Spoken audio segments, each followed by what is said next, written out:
Hello and welcome to another episode of Future Chat. I'm joined again by my valiant co-host Mike Attrell and our senior contributor Nick Maddox.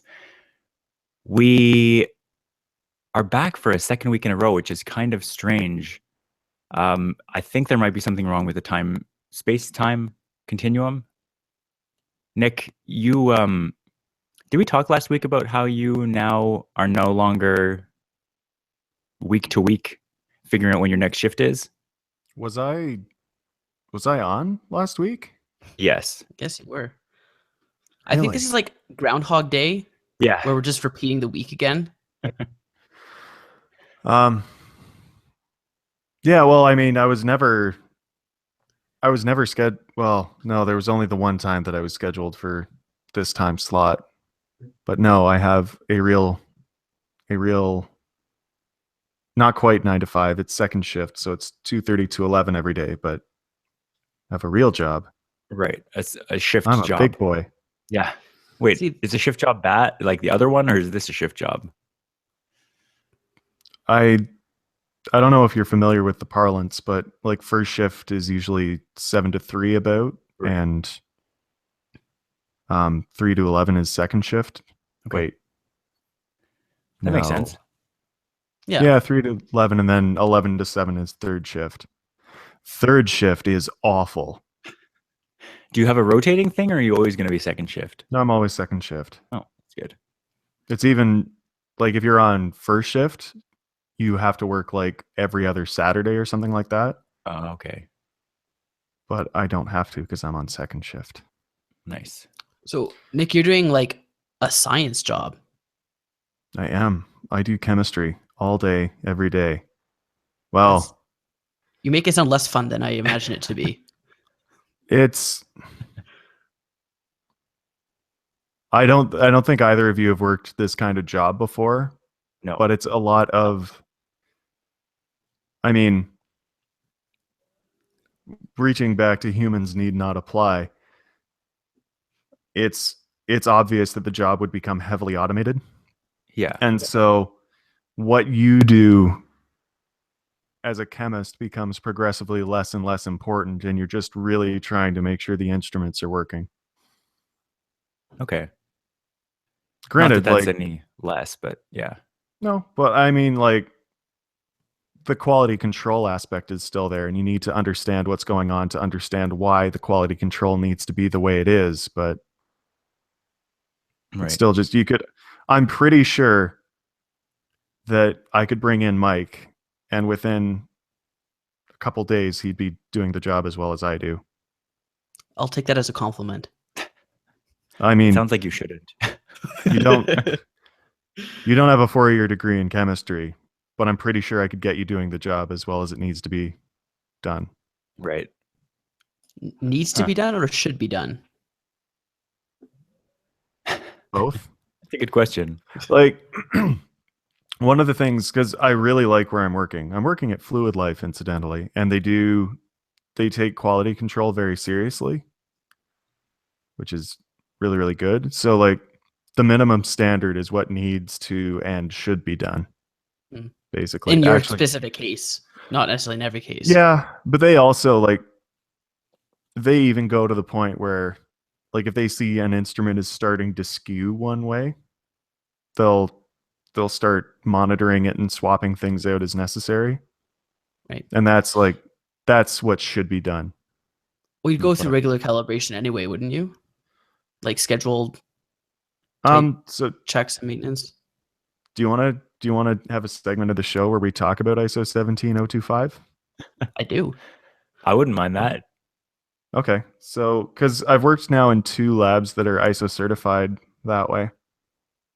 So when you're doing a run, so you're batching, like, it's usually at least 30 samples or something like that. I mean, at SGS and Fluid Life, it varies based on what exactly you're doing, but you can be doing a lot of tests. So you typically do at least one blank every so many samples. Actually, no, Just I as a should start control. elsewhere.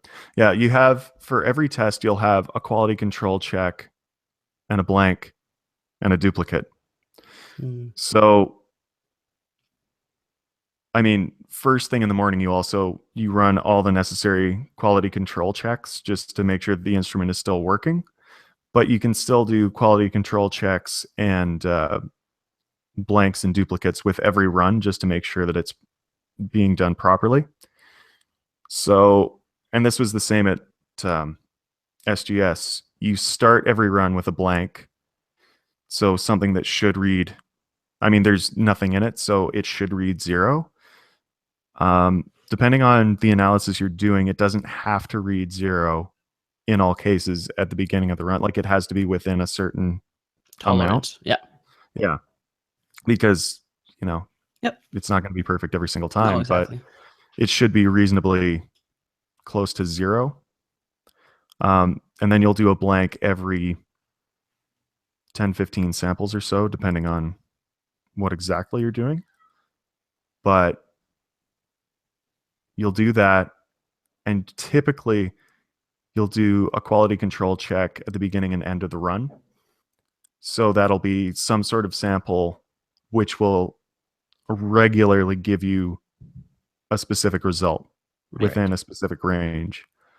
And I mean, I'm sure you all realize why that's important, but in case a listener doesn't, it's important that your instrument is delivering consistent results. It is both accurate and precise.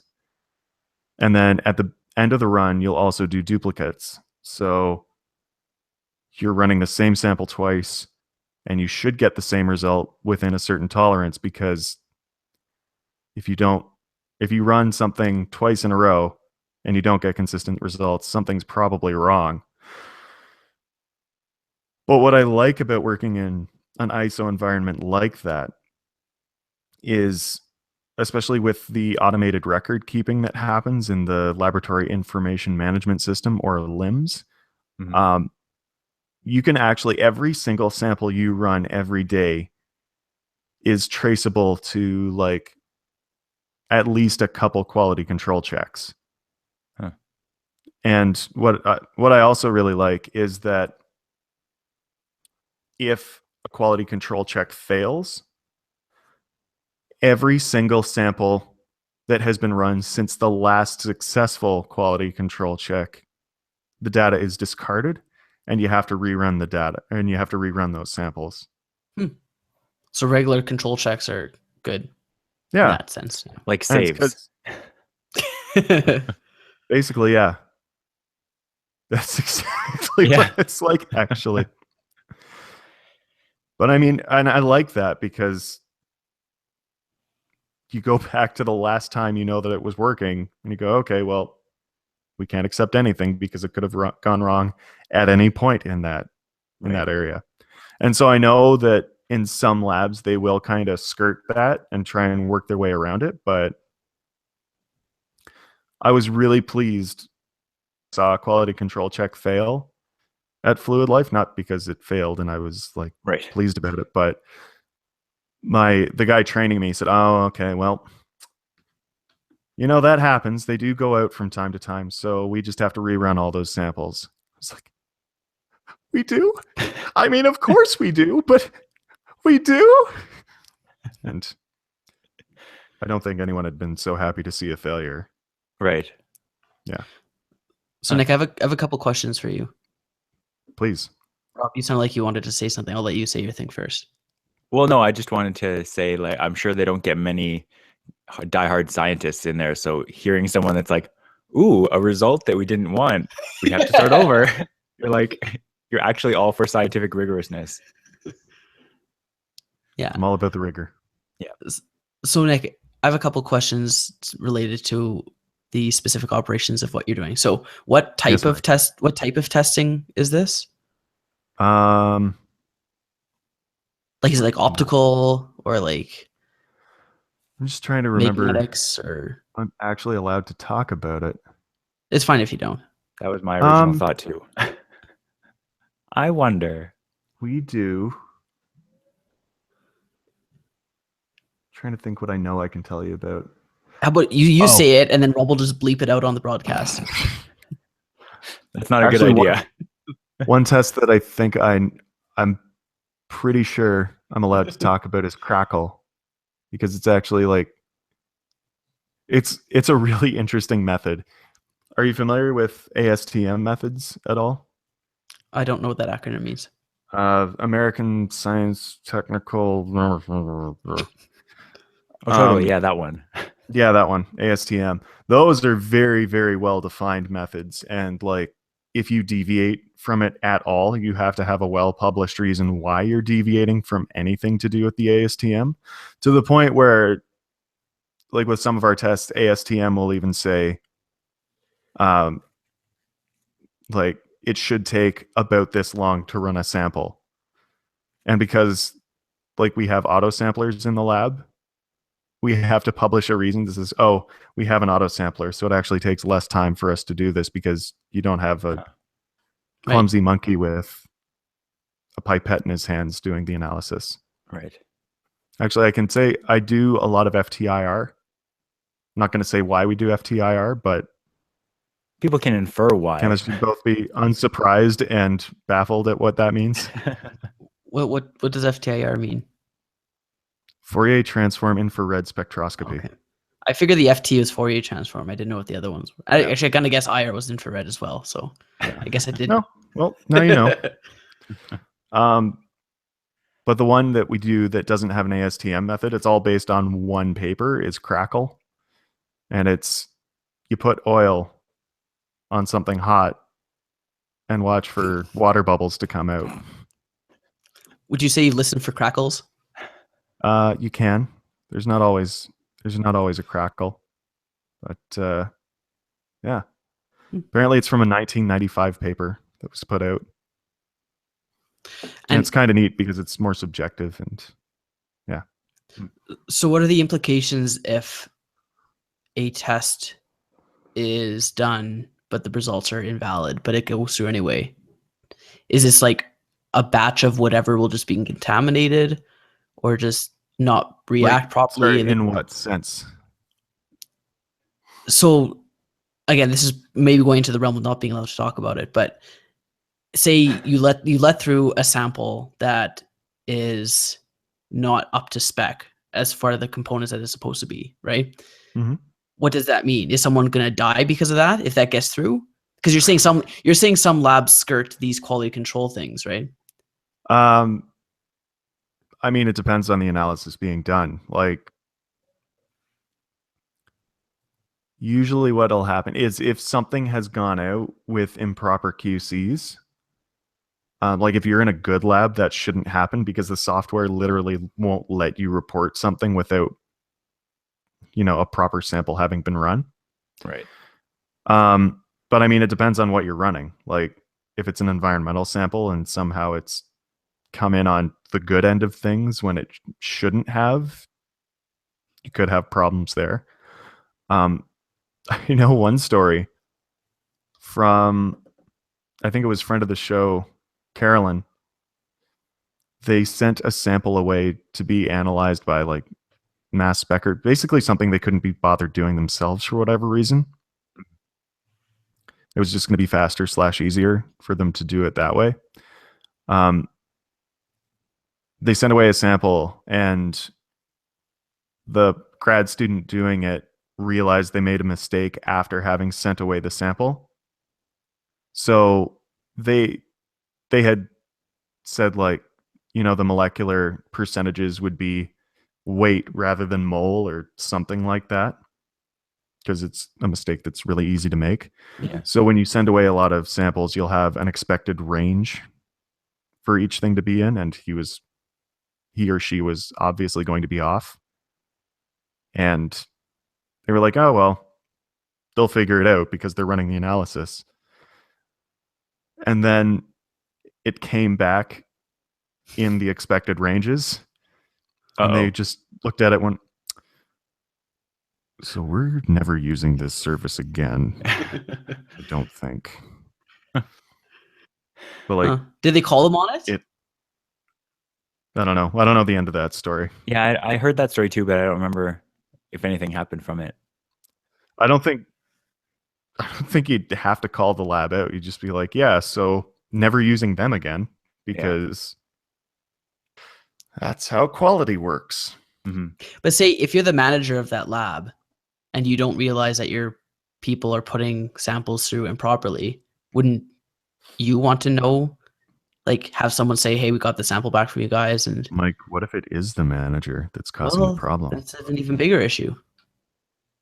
Yeah, they do have audits, which I've never been present for, but actually our VP of lab something operations, he actually is an auditor in his spare time.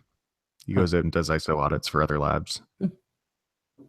But so like they'll just pick a random sample and say, show me all the quality control checks that were necessary to do this. Right. That's cool. Hmm. Well, I'm glad you're liking the new digs because you have earned it. I'm all about quality. I can tell your Pokemon game has been affected slightly, at least as far as the Slack would suggest. I'll tell you. I'm getting my steps in, but it's a lot of standing in one place, and I'm not getting the Pokemon Go steps that I got at the Bay. Right. You probably don't get as good drift either. Let me tell you, at the Bay, Calgary downtown, I was hatching like 2-3 eggs a shift. It was pretty stellar. Yeah. Not so much here though. That's too bad. But yeah, I can play Pokemon in the morning, but I'm usually trying to do like other household chores. And damn it, adulthood. Yep. I know, Always like it's ruin getting in the everything. way of me playing with Pokemon. God. Speaking of lots of time during the week, do you guys have interest in getting to the main topic that we wanted to discuss this episode? I enjoyed that divergence a lot because I hadn't heard what Nick was doing, but I would like to get to the topic that we all wanted to equally discuss with enthusiasm and vigor. So what I'm going to say, I really wanted to, first of all, this show could be called What's Elon Musk Up to This Week? Like this future chat could have that name and nobody would even really notice the difference. But well, wait, basically, does Elon Musk tried like ISO 17025? He is not.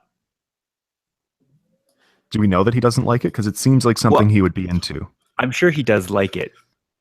But, well, I mean, speaking of what Elon Musk is up to this week, other than what we actually wanted to talk about, SpaceX did have a scheduled launch this morning, and they scrubbed it due to some kind of sensor issue. So maybe that was an ISO issue. There you go.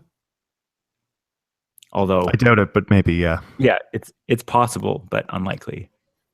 ISO's everywhere, so they might have ISO stuff going on. I'm sure there are ISO checks that they do. Like I think ISO 9001 can apply to almost anything, but 17025 is analytical laboratories. I think. Well, I see ISO 9001 on every truck that drives down the street, so it must be fairly widely applicable. Oh man, I didn't even tell you guys about like checking balances. That's another good story. Should have an ISO 17025 corner in every show. I honestly, at the start of every show, would not mind you describing some technical aspect of your job. That strikes me as kind of interesting. Also, I pour a lot of greases and everything gets greasy, except as I was reprimanded for yesterday or 2 days ago.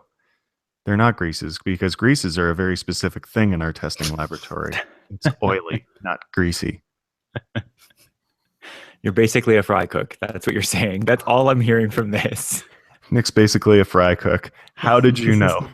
I'm heating up the oils. I'm watching for crackle. Sometimes you dip a French fry in there and you hope it comes out all right. I mean, see you get hungry in the lab. It's a thing that happens. The calibrations and quality checks is just Nick shoving fries into his mouth. Now this is solid batch of oil. I don't. It doesn't taste shitty at all. No, this is a good one. Good potatoes too. Very clean. Uh-oh, guys, we have a breach. All the fries made after 10 a.m. are no good. I'm going to eat them. Sorry. Could we not just throw them out? Do you want to lose your ISO certification? All right, we're eating them. Everyone undo a belt loop. Audit time. Audit time.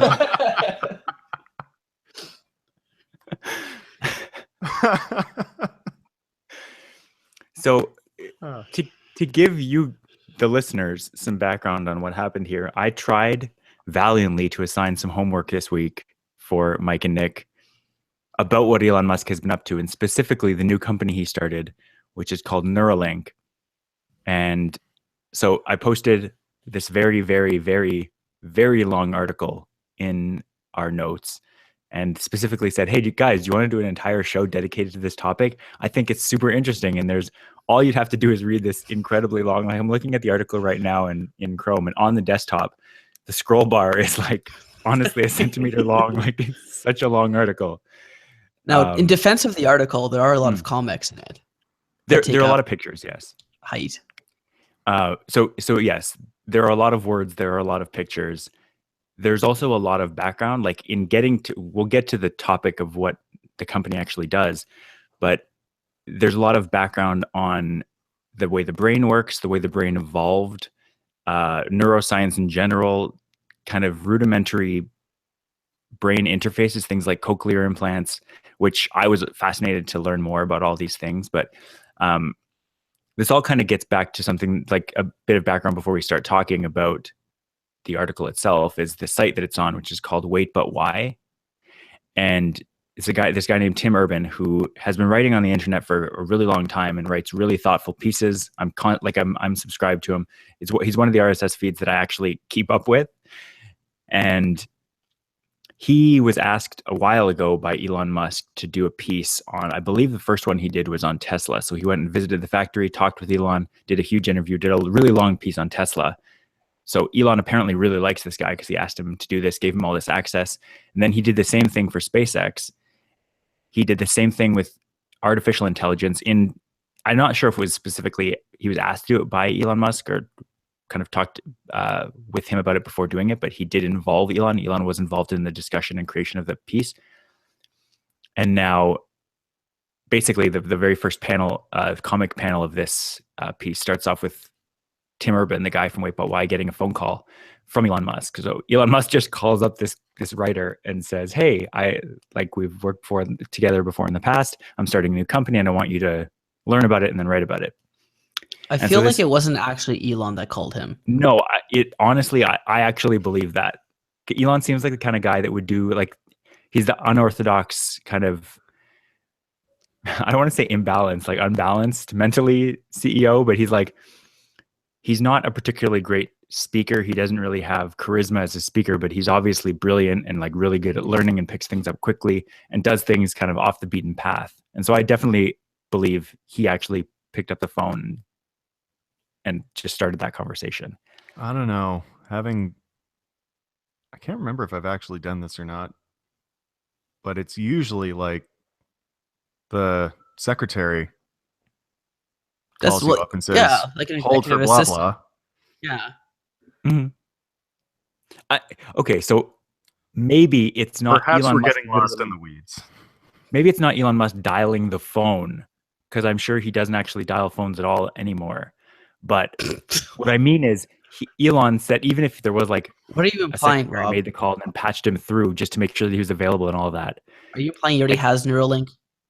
Yeah, exactly. It doesn't change the fact that Elon reached out to him and said, "Hey, write this piece." It wasn't Tim Urban like pestering him to give him more stuff to write about. Okay. And so the main thrust of this company, I'll try to give a little background since Mike, you read some of it and found it interesting. Nick didn't read any of it, which is fine, but we know where it's at. Yeah, so it's fine, but we know where it's at. The goal of Neuralink as a company is to build what Elon Musk described. Elon and Tim, I guess. I'm not sure who actually kind of coined this phrase, something what they're calling a wizard hat, and basically trying to enable what I'm going to call what we would think of as magic. So basically, sufficiently advanced technology from right now that we think of it as science fiction. And so if you've ever heard of cochlear implants, basically they're basically a series of chips and electrodes that are implanted around your cochlea, the part of your ear that lets you hear, and along with some computer circuitry and all that, it's basically a hearing aid that converts the vibrations that you hear and interpret as sound into sound that can be picked up by your brain. And what Neuralink aims to be is that concept, but on a much finer resolution and applied to the entire brain, the entire nervous system. And so the reason that I wanted to talk about this is because I think there's a lot of kind of fascinating ideas that go into this leap in technology, this leap in logic. And it's kind of bridging science and technology really, really well in a way that, while it seems like science fiction, it's the kind of science fiction that can enable actual progress. Like the reason that our cell phones look the way they do today is because of what science fiction thought they should look like communication devices thought they should look like science fiction writers thought they should look like back in the 60s and 70s, 50s, 60s, 70s, when these kinds of things were like, there was no way that was actually a real thing. It was like, wow, these tricorders they have on Star Trek, that's the coolest thing ever. Too bad we can't have that. And then suddenly within 100 years, we have these incredibly advanced devices. And so it's that same kind of idea, but applied to the brain being able to interface with computer systems. And there's a whole bunch of stuff that we can unpack in this article. Mike, did you have anything in your kind of synopsis-based reading of it that really jumped out at you in that way? I got through the nervous system evolution part, and by then I was pretty much done. So then I skipped ahead looking for something that did a bit of a summary of what it was and couldn't find it. So, and then, yeah, like what you described as like the cochlear implant thing, that I didn't get to that point in the article, if that was even brought up, but that makes sense for what he's trying to do. And I kind of got that idea, but I wasn't able to find any sort of good illustration or explanation for it. Okay, you skipped over it then. I must have. I did a control F for Musk and went to the first hit, and that's where I got to. But so, like, what's the application for this? Like, so cochlear implant for people who are hard of hearing. Mm-hmm. The Neuralink is for who? Well, the Neuralink is for. It's pitched as being for everybody eventually, the same way that like SpaceX rocket launches could theoretically be used for, like reusable rockets could theoretically be used for really fast continental flights, or like suborbital flight, to go through the atmosphere way faster, like to do like a flight from, say, the US to like United Arab Emirates in a couple of hours, or in an hour, instead of taking the better part of a day. There's a real time kind of goal that they're working towards, but there's also a far off goal that they have in mind. And so the main goal of Neuralink is to have better interfaces between the brain and computers. So the long-term goal I'll talk about later, but the short-term goal, like something like a cochlear implant, which already exists, for people who aren't familiar, and so I just learned it from this article, a cochlear implant enables people who can't hear, whether they're born that way or whether they get in an accident or something, it enables people to hear sound again. But the way it works, like if you've ever looked at a cochlea, it's kind of a spiral shaped, it's almost like, it's like a hollow spiral tube. And so sound waves come in, and the way, because this tube narrows as it goes around in a spiral, sounds of different frequencies penetrate it to different depths, and that's how we interpret different frequencies of sound that are coming in. And obviously, it's the human body, and we're a biological system, so we can hear very fine frequency distinctions between anywhere from about 20 hertz to about 20,000 hertz. That's the general range that's accepted for human hearing. But we can hear all frequencies within that range. So what a cochlear implant does is it basically picks around 10 spots on that spiral and places an electrode of some kind, like some kind of interface, some kind of electronics there to let you hear a few frequencies in the human hearing range.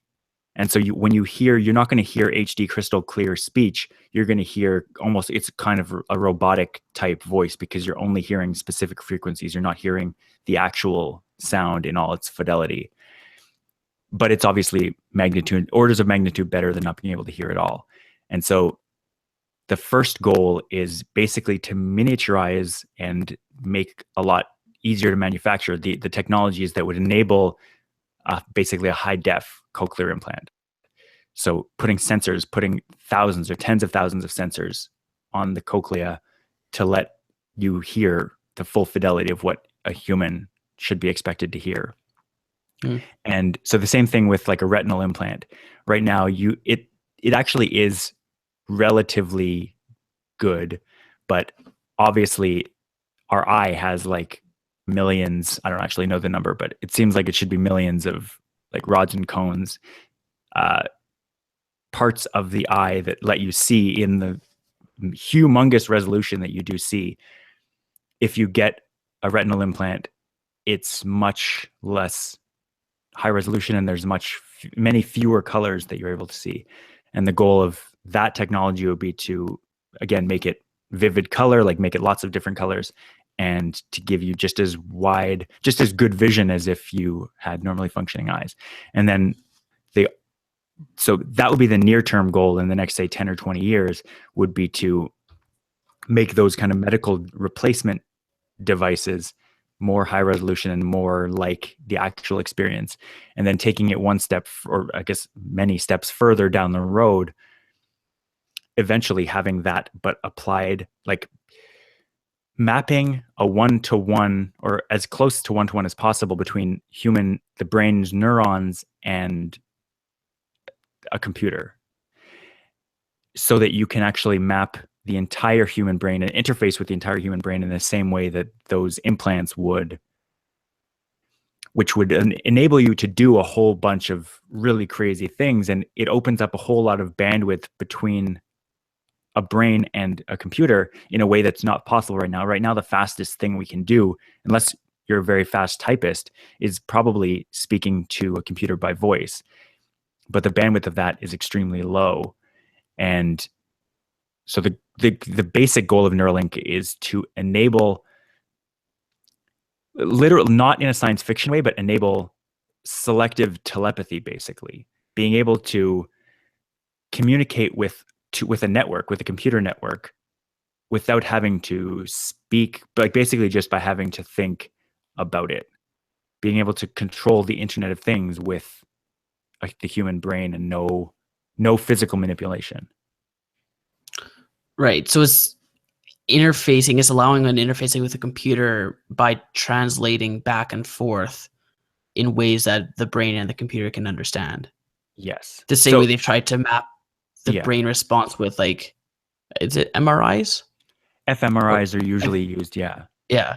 To see what parts of the brain light up and see if you can put contacts or electrodes or whatever on those points to be that type of communication interface, which isn't practical. No one wants to go around wearing a helmet that is trying to read your brain response. And it's very granular and very, in the same way, speech is probably not very high bandwidth either. Yeah. It can say, oh, this person's upset, but that doesn't really do much. It doesn't say they're upset because they want that door opened. Yep. Right? Like, so to take that, like you said, next 1,000 steps forward, it's going to take a lot of research, and obviously it's ambitious, but there must be some level of doability if Musk is willing to invest in it. So it's basically another example that they use. I don't know if you've ever seen, but amputees now are able to get artificial limbs that, like, especially hands, particularly hands, that basically connected to the brain via simple electrodes. And you are actually, in some cases, in kind of the more advanced side of things, once it's hooked up to your brain, once it's learned how your brain maps different movements and the motor cortex, Tim Urban describes in the article in great detail how the brain maps these things and how we know kind of where is stimulated when your brain thinks, okay, move my arm or move my fingers or whatever. So when you get an artificial limb added that has some level of movement, you can actually train the machine to respond so that if you think, close my artificial hand, that your brain will actually send those brain waves to, like, just spread around the system, and the machine can interpret that specific thought as, okay, I'm going to close this mechanical hand. And so it's trying to apply that entire thing. Like, in theory, as long as there's no physical, like if someone's had their spinal cord severed, for instance, there's nothing physically wrong with any of their limbs, but their brain can't communicate with them. So they're paralyzed and they can't move. But in theory, if you could restore that movement if you're able to pass those signals over that gap.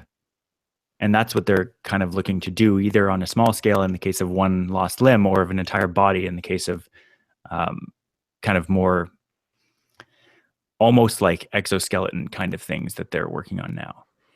And that kind of an exoskeleton is kind of the opposite extreme, where instead of making a bionic, Nick, I don't understand why you're laughing. This is like, no, sorry, I'm reading the article. Oh yes, Tim Urban's quite funny. May I just read the bit that I'm laughing uncontrollably at? Win the battle in your head for both sides, yada yada. Your limbic system isn't making you eat your 9th Starburst candy in a row because it's a dick. It's making you eat it because it thinks that A, any fruit that's sweet and densely chewy must be super rich in calories, and B, you might not find food again for the next 4 days, so it's a good idea to load up on high-calorie food whenever the opportunity arises. Meanwhile, your prefrontal cortex is just watching in horror, like, why are we doing this? It's so accurate. Yeah, it really is. See, the thing is, I knew when I was giving this as homework that neither of you were going to read it, but I know that it's also really interesting. And even if you, like, I'm not necessarily in agreement that we're going to have this technology within the next couple of generations even, but it strikes me as a very logical next step given what we've been able to develop so far. And in the article, he likens it several times to, right now we have the ENIAC, we have the computer of the 1930s, 1940s, where we have this room-sized thing that is an order of magnitude faster than humans at specific tasks in computation, but isn't practical for anyone to actually have just as a regular person. But fast forward 60 or 70 years, and everyone has this magic computer in their pocket that doesn't need to be plugged in except for once a day, and you can basically communicate with anyone anywhere and do more. He describes it. He says you can fill the Empire State Building with people sitting there doing math, even if they each had calculators. You can do so much more computation with a modern computer that just using a Google spreadsheet than you could with a bunch of people filling even the Empire State Building, even if they had calculators. Like, it's just so much more immensely fast with a computer. And so applying that same idea, going from the ENIAC to the iPhone or to the new Galaxy S8 that was just announced. I don't want to be biased, iPhone versus Android. It's comparing that from what we have now in terms of bio-machine interfaces to what the future of that logically becomes once it's miniaturized, once it's made cheaper, once it's made available to everyone. It seems like technology operates in a system of punctuated equilibrium, kind of. I don't know if we all As long as you remember. explain that term, I'm okay with it. I don't know if we all remember our biology or evolution courses, but is basically when you have evolution that is stages of essentially a plateau where things are kind of just status quo, and then a major shift happens due to one reason or another. Mhm. And then that's when the advancement happens, and then it's another state of kind of plateau, right? So like in technology, for the longest time you had whatever, type of computer, and then all of a sudden it's like, oh, let's make it mobile. And then you had laptops, right? And then it's like, oh, let's make these laptops faster. It's like, oh, let's make them more handheld. So you have like tablets. So you have, 5 years of just tablets that are essentially all the same, except for maybe a bit faster chips and GPUs and whatever. And then you can look at the same with phones, right? So like each type thing, they're not constantly year by year advancing the same way.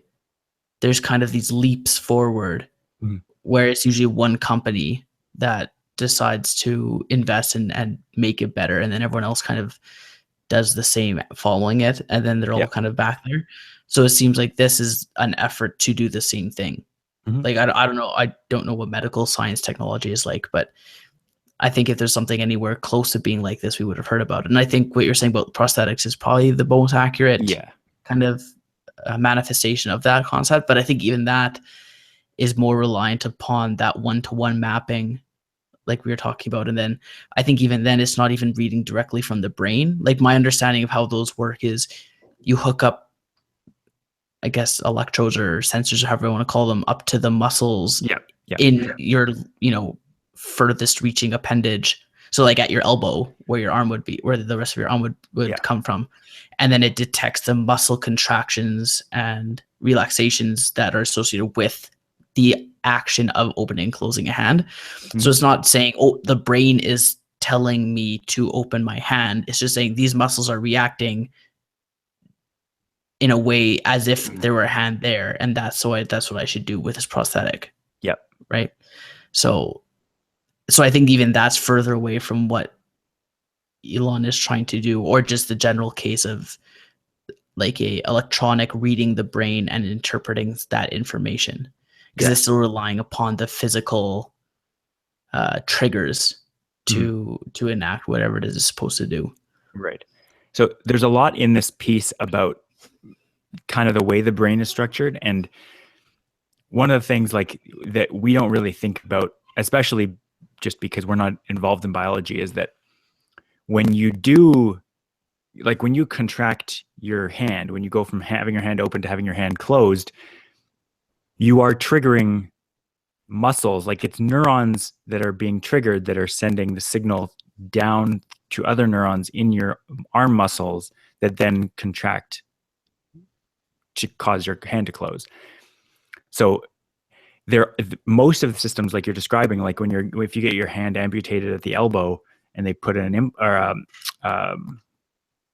the word? Prosthetic. I'm looking for. Prosthetic.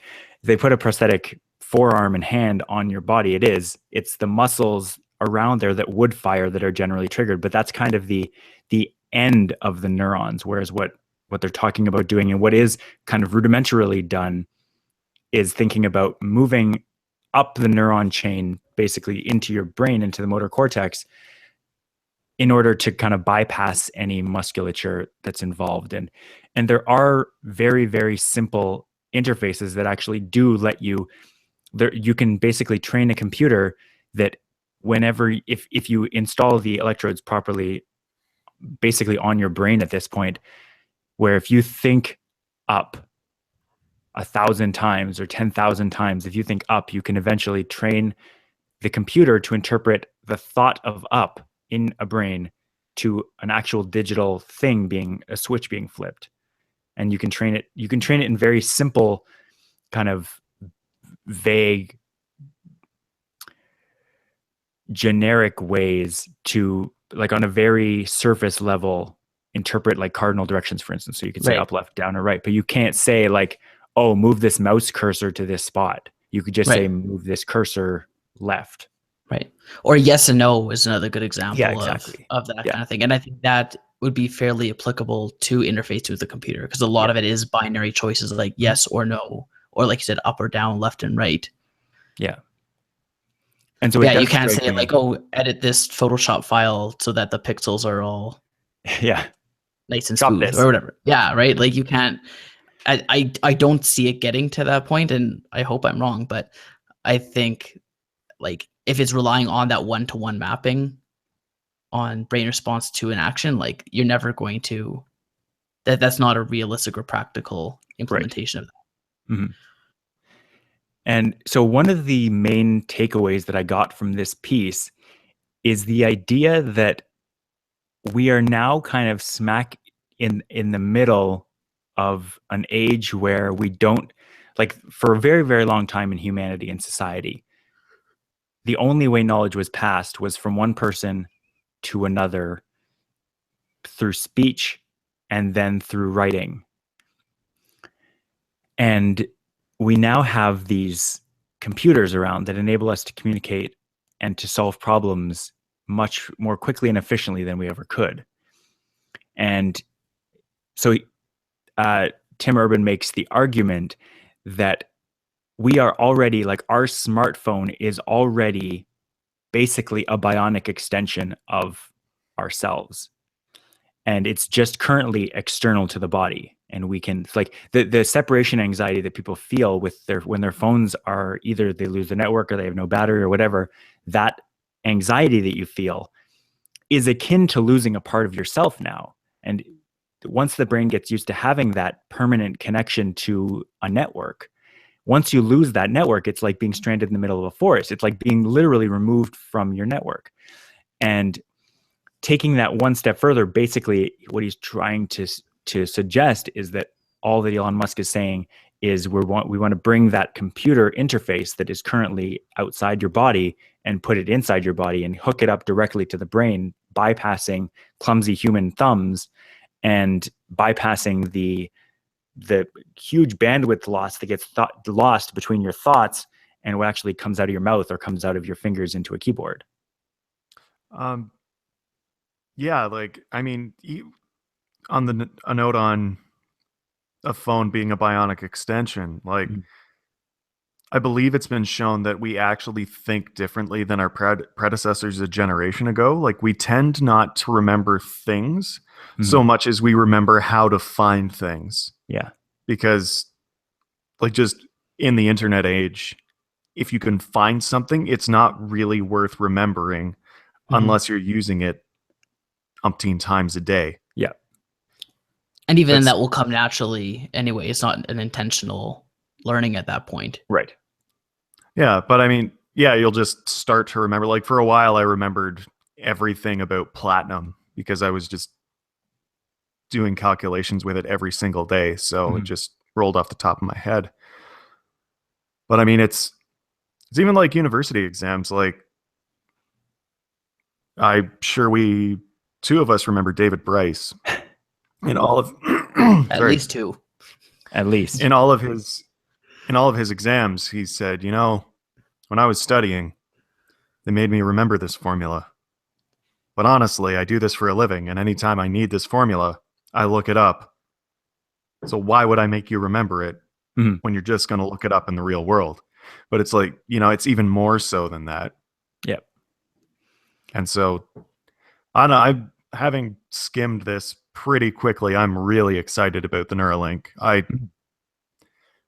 I think I share some of Mike's skepticism in that I think it might always be 50 years away to reach the true integration. But man, if you had all the knowledge of the internet at your disposal without the reliance on clumsy, fat, horrible human thumbs, my goodness gracious me.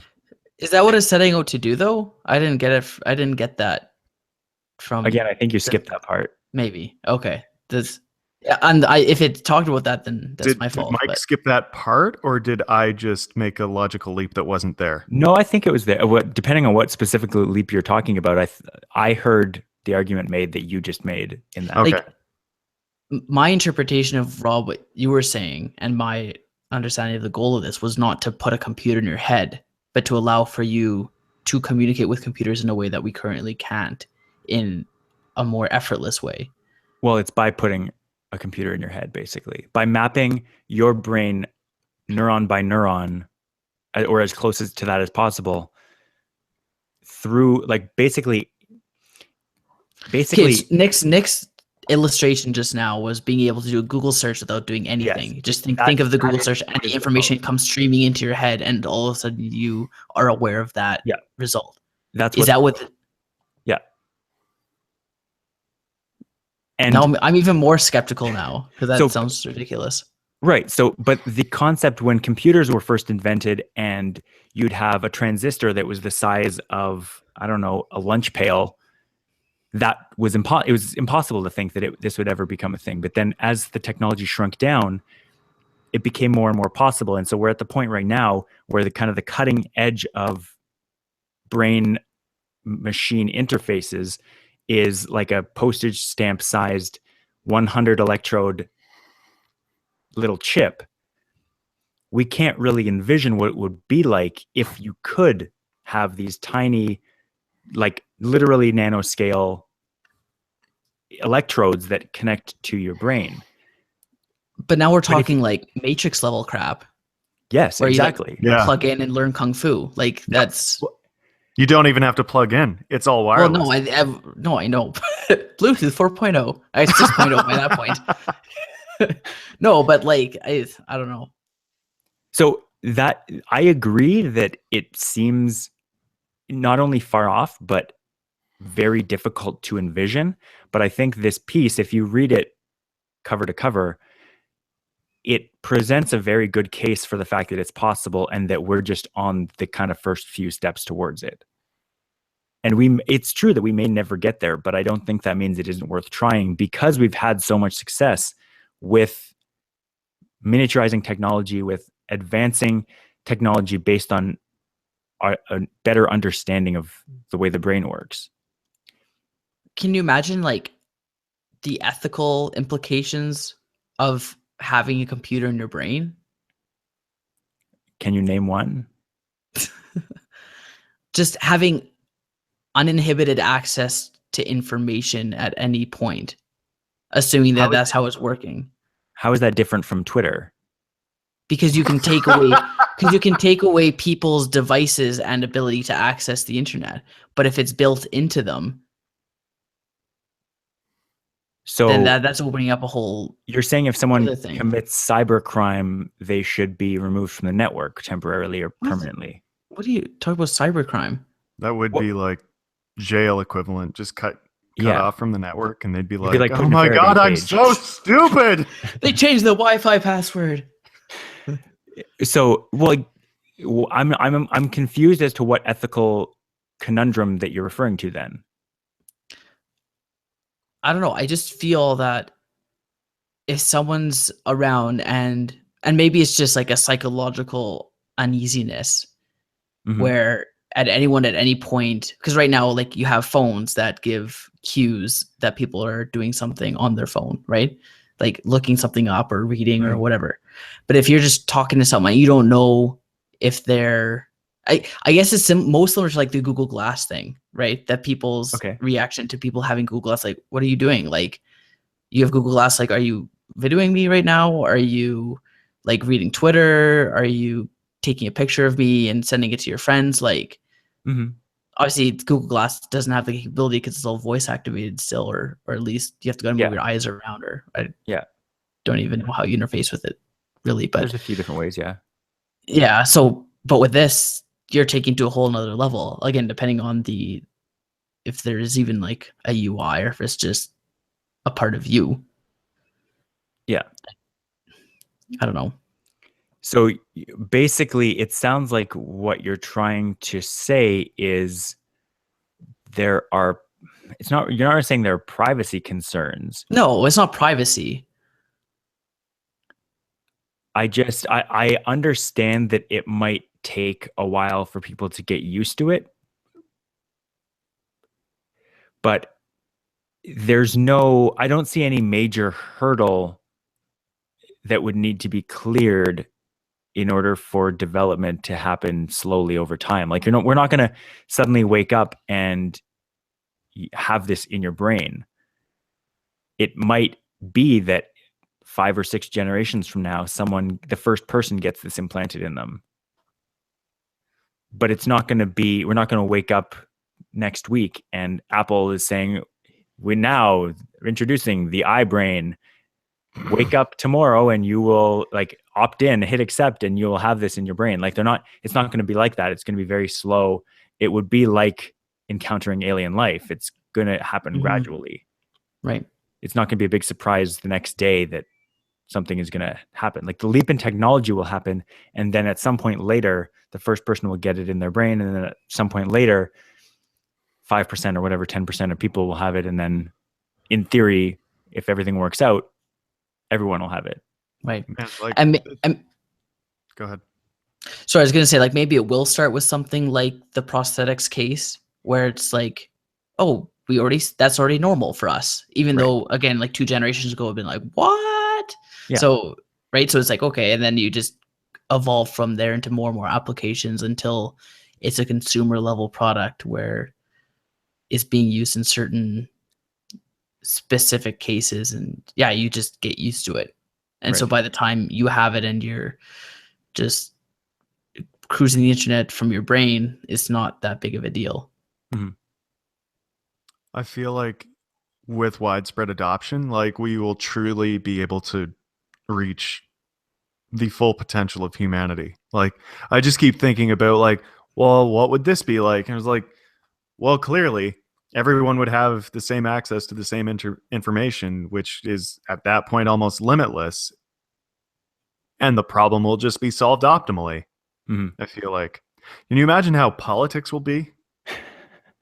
Like, would we even have disagreement anymore with like just access to all the information everywhere? Just be like, oh, well, clearly this would be the optimal outcome. It does seem like over time,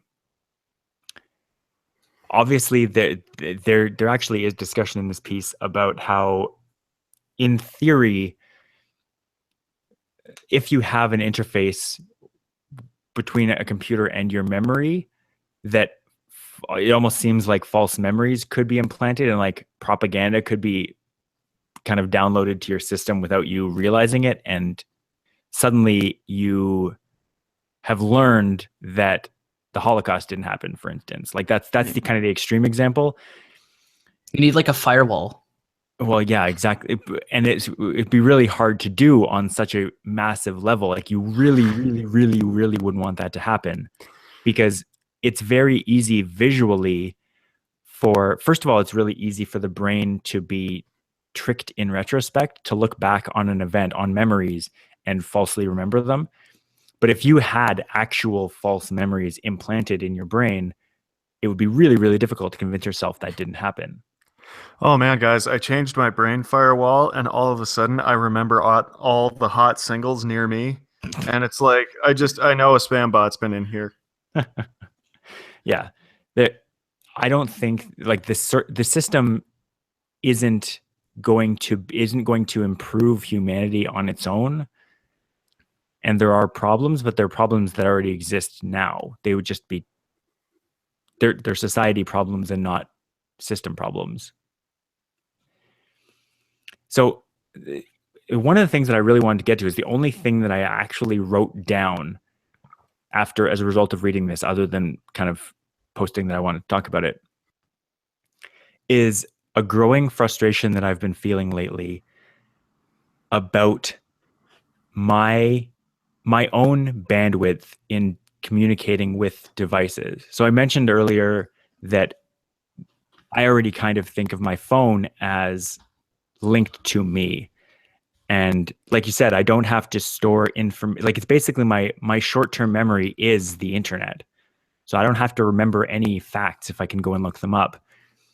And I've been getting frustrated lately that it almost seems like that I'm getting frustrated that this future that I'm describing, that's described in this article, isn't here yet, before I even read this article, where I'm sitting there and I'm looking at my phone. I'm like, I really want to send a very detailed message to Mike about some topic. Or I'm sitting there at work and I have a solution to a problem that I'm working on, like an algorithm or something pops into my head and I go, oh man, that's the perfect solution to this problem. And I look at my computer and I go, oh man, I'm gonna have to type that all out now. Like I feel like my bandwidth to interface with machines is very limited. And so I'll look at my phone thinking about the message that I want to write. And I'm like, the most efficient way for me to do this kind of thought wise is to dictate it. I really don't want to sit there and type this whole thing out because it would just be so much faster if I could just think it and have the words appear and be sent to you. Have you guys ever felt that way? Like I've been feeling that with increasing frequency. Yeah. Lately. Well, I feel like we were talking about this last week or the week before when we were talking about programming and how, like for me, once I solve a problem in my head, it's like, I'm like, oh, I'm done. But it's like, but now I actually have to do it. Right. And it's kind of that same thing. It's like, yeah, I think it's something I want to say to you, but it's like, oh, but then I have to type it. It's not really worth saying it. But in my head, it's been solved or it's been said. Right. Mm-hmm. So now I definitely know that feeling. I don't know if this has been a shared experience, but I found since like an update or two ago, Google's keyboard has gotten significantly worse. Like swipe has gotten worse at understanding what I'm trying to say. It's always been bad. And so, okay, well, I've personally experienced worse results lately. And so I just, after typing the same thing for the third time and trying to override autocorrect, I'm like, why can't I just, like, I don't want to type this out because that takes longer than swiping. And I don't want to talk it to, or I don't want to use voice recognition because then I can't get the punctuation quite right. And why can't I just think this into the phone? Yeah. It's kind of almost right there with you. Not quite. Yeah. When I have an idea for code or something like that, I'm always excited to take the next step and see what the implementation does. Yeah. But I think that's my only difference here. Yeah. Nick, do you have Pokemon open right now? I just opened it. I'm glad you can recognize what Nick playing Pokemon looks like. In the reflection in your mic. Really? Yeah. I can't see it. It's a good divergence in the show. I thought I was being subtle. I really thought that I was kind of unique in this experience. And I wonder, because the three of us are more technical than the average person, I would say. And two of you. No, you're more technical than average. We are more technical than you. Give yourself some credit. You have a snowball on your desk. Go on. You're more technical than the average person. I also, in our break room at work, we have a device running Ubuntu. Mm-hmm. Walked by and went, wow, it's sweet. It's awesome. I'm really glad that other people are sharing that. And I wonder if other people also share that kind of feeling that if there was a higher bandwidth connection between the brain and their device, that they would feel more at home using it. And I honestly have had a smartphone for 8 or 9 years now. I've not felt that until this year. It seems like at first when smartphones first came out, there was a very limited amount of things you could do. And it seems like the things are just getting more and more. And that's what's kind of prompting this. But I'm not actually sure what changed. Except typing with my fat, stupid thumbs. Do you think it's possible that it is related to voice search suddenly being better? Because it's often conceived as like our brain, our thought process is often like a voice. It's a voice in your head. When you're thinking, it's possible to actually think almost with language as opposed to just trying to convey thoughts. I wonder if the advent of voice recognition actually getting good enough to use puts us in that point where we're like, all right, well, if I can communicate with this by voice, why can't I just think it? Why do I have to actually physically say the words if I'm already thinking them? Hey guys, you know what they should have? They should have What's this thing. They should have this thing where instead of having to like transcribe voice to text, you can just send like a message of your voice, almost like voice, like a voice message or like voice mail or something. That'd be kind of crazy. Wow.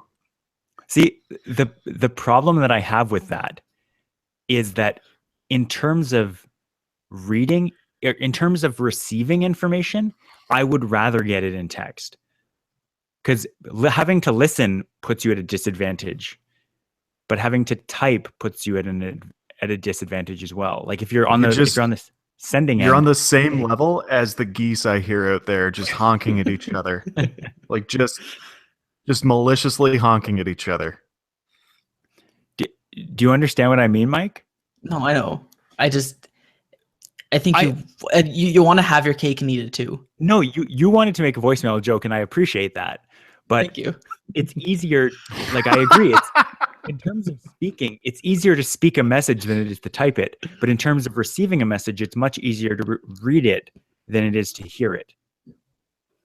I would argue. So we're at an impasse, I think. No, I don't think we are at an impasse, because we're waiting for voice assistants to become good enough to make that possible on a regular basis. Like, you don't always want to say things out loud into a computer. That's why thinking them into a computer would be so much better. And you don't always have the capacity to be able to listen to something, but you usually have the capacity to be able to read something.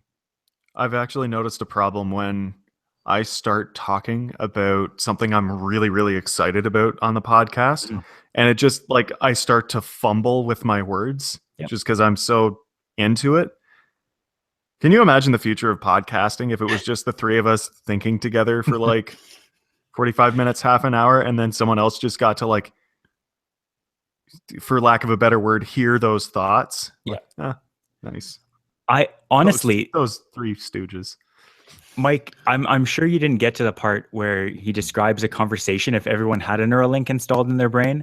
There's 4 people sitting around a table and they're just thinking together. Like, I spend so much of my day in my thoughts that imagining another person in there, it's like, that's fascinating to me. I would love to be able to have a thought conversation with someone, because it would happen so much faster back and forth. And so the comic is drawn. There's a bunch of people sitting around a table just reacting to things that are said. Like, when you think of something funny in your head and then laugh out loud, you seem like an insane person. Can you imagine a 4-person, like a podcast recording happening inside people's minds where they just start laughing for no reason out loud? I would love the ability to be able to have even a conversation with one other person just via thoughts without having to think. Like, the amount of time it would take to actually think with someone about something is so much less than it would be to talk about it or to kind of communicate back and forth via text or via voice or however. A note on that, just something I copied and pasted from the article. He questioned, so will everyone be able to know what I'm thinking? He assured me they would not. People won't be able to read your thoughts. You'll have to will it. If you don't will it, it doesn't happen. Just like if you don't will your mouth to talk, it doesn't talk. Phew. I was like, disagree. Yeah. Sometimes it just pops right out. I'm like, what did I just say? Why did I just say that to people? Yeah. Yeah. Or when you're typing a message and you're like, oh, no, I'm not gonna send that, but then you accidentally press send, or you send it to like the wrong person, and it's like, oh. Or when press enter to send is on, and you thought press enter to send wasn't on. Yeah. And like, so many potential employers have gotten like, hey, so and so, comma. Then the next message, and now press enter to send is off. Yeah, I could get better at it. Maybe remember, if I had a Neuralink. Nick, do you remember Google Wave? When we would sit there and like, that was the next level. It wasn't press enter to send. It was like type to send. And we would have like fragmented conversations back and forth, just sending like bits of sentence fragments to each other. I don't remember that. You could answer someone's question before they had finished asking it. You'd start typing like, oh, what's your favorite color? And they would start answering that before you even finished. Because I remember joking around with Carolyn is what I remember. Like starting to send something and then dialing it back. And then or like, Carolyn, I have something really, really important to tell you. And then just deleting it all. Yes. Yeah. It, the future does seem like it is kind of that. I don't know have either of you ever tried to have a conversation in a Google Doc back like with one other person who's also on it and being able to see what the other person's writing? It's very interesting. And my experience has been that it always turns out that if someone was trying to read it, or if you're trying to structure the way the conversation went later on, it's very weird because you're constantly like, you'll start writing something and the other person will start writing something back. And then you're like, oh, wait, now I want to ask a slightly different thing. So do you go back up to the original statement and backspace and type over it? Or do you start on the next line and like enter something new? It's a very weird thing. And I think that could end up being one of the hardest parts of actually communicating if you had a system in place like this, where it's just hard to organize your thoughts. And so if you're communicating with just them, it might be that it doesn't actually make sense to use words when you're thinking. It makes more sense to use like pictures or feelings or different senses. Like the part of the article, Nick, that you just mentioned about starburst and your limbic system being at odds with your prefrontal cortex. Oh God, yes. Can you they describe being able to treat addiction, like physical addiction, by giving you the same brain stimulation that you would get from a drug without it. So you can cut the physical dependency on it. But can you imagine if you could just trigger your brain's pleasure center via thinking about it, how unproductive some people might become if you could just do that? I don't know, but like potentially not safe for work conversation following, but like I actually think probably one of our greatest strengths as a species is our ability to do things not just for the sake of pleasure. Because like otherwise, with the advent of the internet, why do we not all just spend our entire day inside masturbating? Mm-hmm. Like, yeah, absolutely. Thanks, Mike. But like, Rob's like, amen, brother. Well, no, other basic instincts also like, fit in there. It's not just sex, but like food gets in there. Like there are basic needs that we have, and that's one of them. But there are others. Yeah, but like I feel, I mean, obviously, I'm sure that there will be some people abusing the pleasure center button, but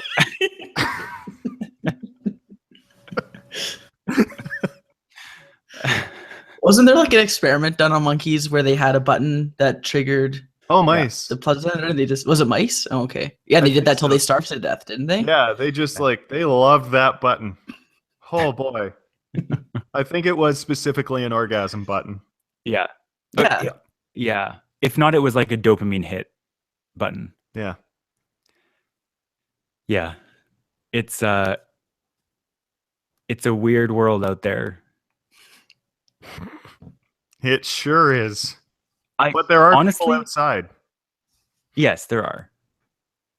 I feel like, so again, if you guys have this, let me know. But oftentimes, if I'm engrossed in a conversation, even if it's a conversation, sometimes especially if it's a conversation I'm really interested in, my mind will suddenly drift off on a tangent, and I'll start thinking about something totally unrelated to what the person is talking, and I'm like off in the weeds thinking about something related to it, but tangential. And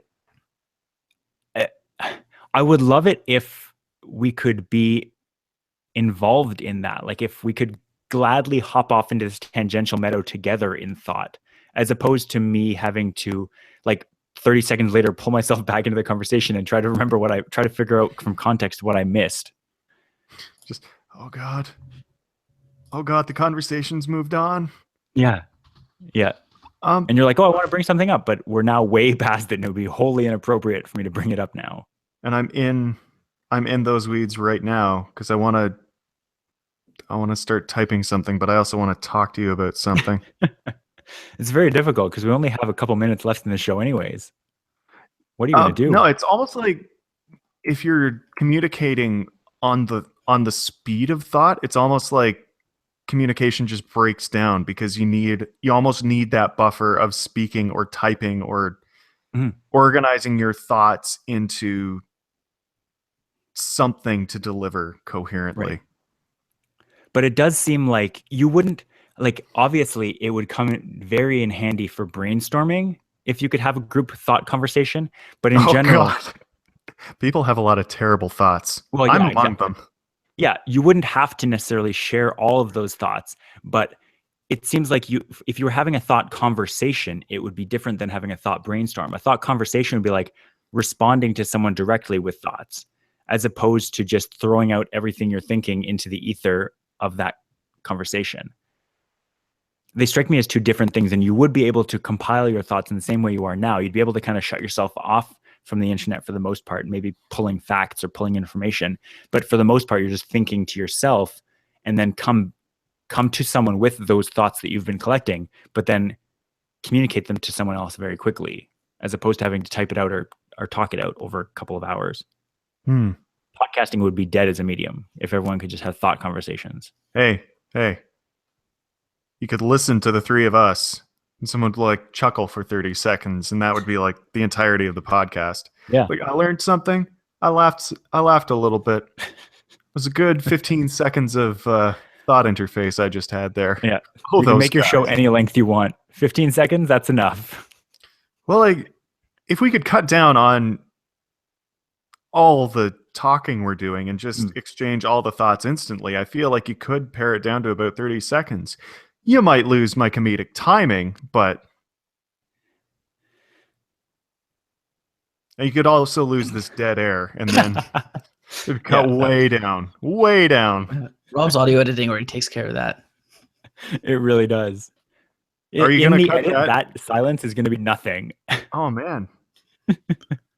Perhaps we're not ready for this brave new world. No, I don't think so. So I feel like if you have listened to this far in the episode and you are not piqued in have not had your interest piqued in reading this entire thing, then why are you still listening? Yeah, why did you not shut this off 15 minutes ago? My God, it's been an hour and a half? Approximately. No, I was late getting there. Okay. I want to read it again. Like, I'm probably going to read it again this week. I'm curious. I'm probably going to actually read it. Yeah. If we have any follow-up next week, I'm curious. Mike. All right there, Nick. That is all the time we have this week. Do you guys have anything you want to say before we go? I'm so stoked. This is like CRISPR to biology, but it's the CRISPR of thought. Yeah. Thank you for listening to this week's episode of Future Chat. We'll be back next week with more science and tech talk, and you can head to unwindmedia.com/futurechat for past episodes of the show and much more. And my Galaxy S7 review, which will be out this week, I promise. See you next week. Ciao. Toodaloo. Push or stretch.